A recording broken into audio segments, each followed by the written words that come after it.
And we are glad you're with us. I'm Lynn Brooks. And I'm Philip Coleman.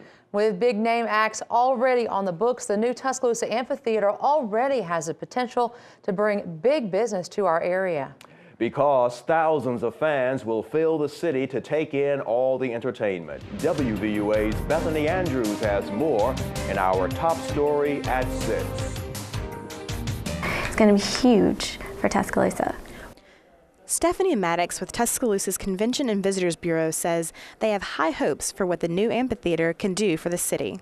This will put Tuscaloosa on the map, and not just for football, college town, but put us on the map and that we're a progressive city that's really growing. Great opportunity for people to stay in Tuscaloosa and keep their tax dollars in Tuscaloosa. Tuscaloosa Amphitheater Director Wendy Riggs said those dollars mean good news for local business. You're going to see that the businesses are going to change. The restaurants are going to get more business down here.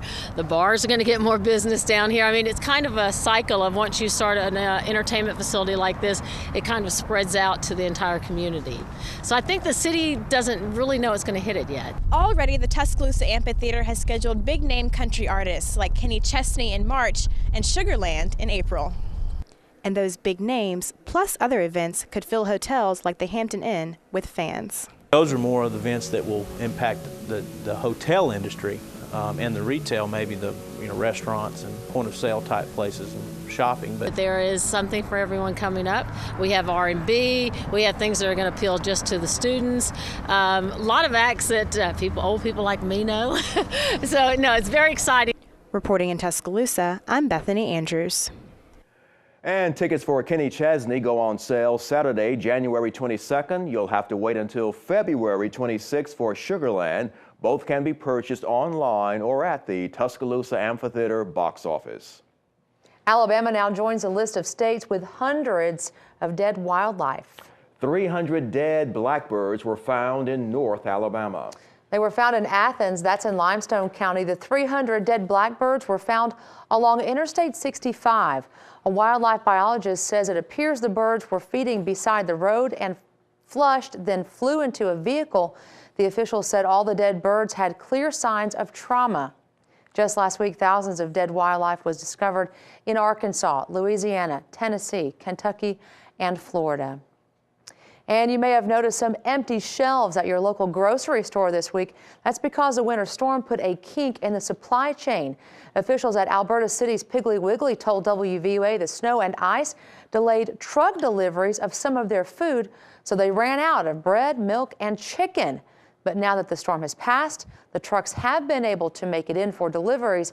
Piggly Wiggly Assistant Manager Phil Hoover told WVUA he's glad they're back. All our stores are neighborhood stores, and it's very important to all of them due to the fact that they come every day. You see a lot of customers in here every single day, and they come in by when they're ready to eat. And that's a lot of them that panic is because they can't, they're afraid they won't get to the store. Hoover says he hopes things will be back to normal by the end of the week. There is now snow in every U.S. state except Florida. The winter storm that slammed the South is now pounding the North. In New York, cars were buried under mountains of snow. Connecticut and Massachusetts could see as much as 2 feet of snow. Boston is dealing with blizzard conditions. Schools were closed from Philadelphia to Boston. More than 1,700 flights were canceled at New York's 3 major airports. Back here in Tuscaloosa, thousands of students are returning to the University of Alabama for the start of the spring semester, and that is good news for local businesses. Several area businesses either shut down during the Christmas break or cut back on their hours and services. Lenny's sub shop manager told us they saw about a 75% increase in customers just today. In the spring, we normally stay pretty busy all the time with the students in and out of class and it being so pretty outside. During the winter break, it tends to be more dead than summer. So we cut down our crew to run just as few people as possible. Saucer said Lenny's is planning to target students in more of their marketing campaigns. Over 30,000 students are now enrolled at the University of Alabama. A Tuscaloosa County home could have been lost completely if it weren't for some quick-thinking volunteers. This happened around 8 o'clock this morning at a home on Highway 140 in Coker. The fire caused the roof to cave in and smoke poured out of the eaves. Firefighters had to break the windows. The Coker, Romulus, Sipsey Valley Volunteer Fire Departments all responded to the scene. Coker volunteer David Shaw was among the first to arrive. We arrived on scene within 2 minutes of the call coming in. We made entry into the house and had it contained into a small area. And the fire was mostly confined to the attic. The good news for homeowners, because this means most of their belongings will be okay. Volunteer firefighters believe that this fire started with some electrical problems in one of the bathrooms. No one was hurt. Hundreds of Auburn fans welcomed the Tigers back to town on Tuesday night, fresh off of their winning the BCS National Championship in Glendale, Arizona.